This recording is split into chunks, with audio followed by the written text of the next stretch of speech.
Je m'intéresse dans cette vidéo à l'arborescence Linux. L'arborescence est l'organisation des fichiers et des dossiers. L'objectif de cette vidéo est donc de présenter le rôle de chacun des dossiers présents dans un système Linux. Il est important de bien connaître cette arborescence Linux pour deux raisons. Dans un premier temps, pour gagner du temps, lorsqu'on cherche des fichiers et des dossiers. Dans un deuxième temps, pour ne pas enregistrer des fichiers et des dossiers dans des emplacements inadéquats. Ce parcours de l'arborescence commence par la racine. On a une arborescence, on a un fichier, enfin un dossier qui s'appelle entre guillemets la racine.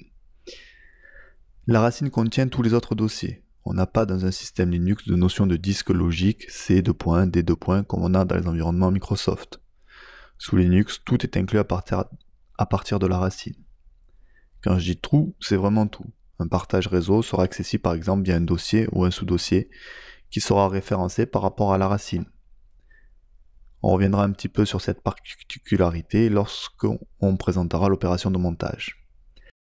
La racine contient donc tous les dossiers du système. On peut aussi dire autrement, tous les autres dossiers sont des sous-dossiers de la racine. Tous les dossiers qui ne sont pas montés sur une partition séparée appartiennent à la racine. Continuons avec le dossier suivant, /bin. Un dossier important, bin, ça signifie binaire, exécutable. Dans ce dossier, on va retrouver la plupart des utilitaires en ligne de commande qui sont accessibles à tous les utilisateurs. Exemple d'utilitaire qu'on pourra rencontrer, on aura la commande cp pour copie, la commande ping est présente dans ce dossier-là.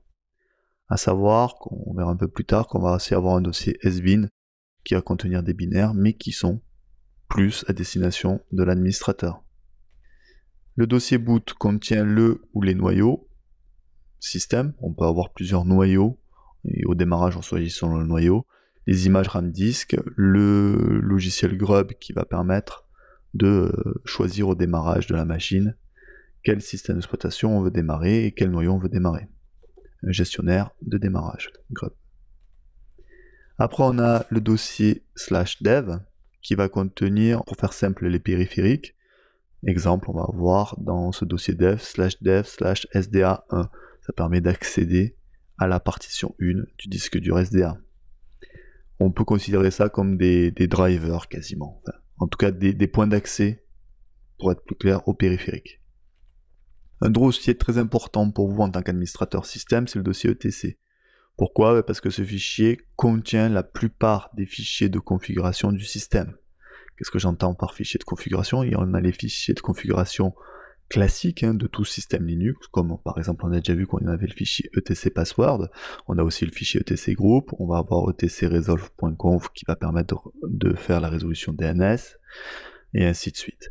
Mais en plus de ces fichiers de configuration du système classique, c'est ici, dans ce dossier etc que l'on va rencontrer les fichiers de configuration des différents services que vous allez installer. Exemple, si vous installez un service DNS, vous allez avoir un fichier etc/nemd.conf qui sera présent donc dans le dossier etc. Pareil pour Samba, vous allez avoir un fichier etc/samba/smb.conf qui sera donc présent dans etc.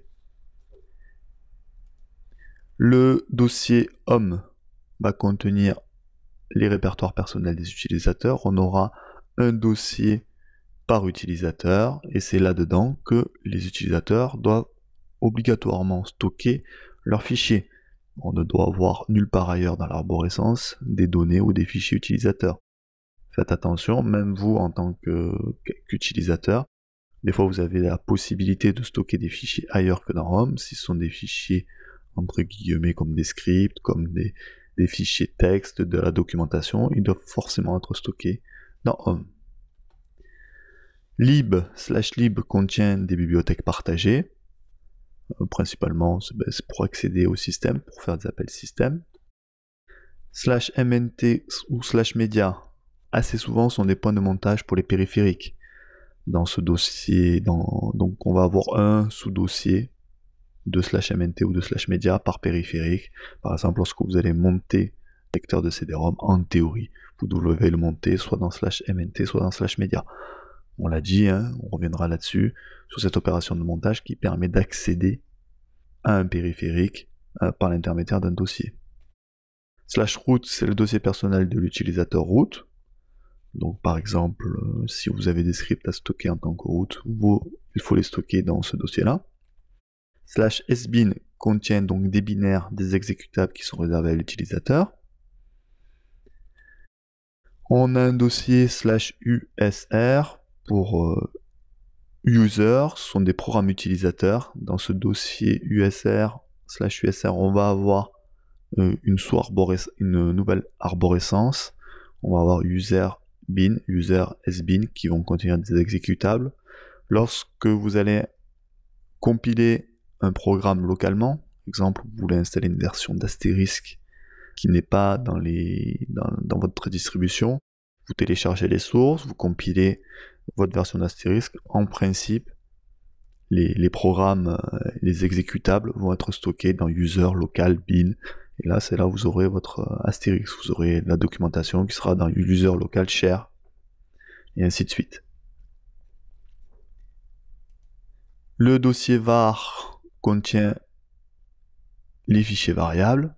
Il va contenir entre autres les journaux système qui vont être stockés dans var log. On va avoir par exemple var log message qu'il est important de consulter assez régulièrement. Historiquement, on avait aussi dans ce dossier var les fichiers des services de la machine, c'est-à-dire par exemple lorsque vous installez un site web, les fichiers HTML liés à ce site web étaient stockés dans un /var. Actuellement, les bonnes pratiques estiment qu'il faut plutôt les stocker dans un dossier qui s'appelle /srv. Donc ce dossier /srv, qui doit donc contenir les données pour les services hébergés sur le système, par exemple les fichiers du serveur FTP ou du serveur web. Et pour terminer, un dossier /tmp qui contient les fichiers temporaires.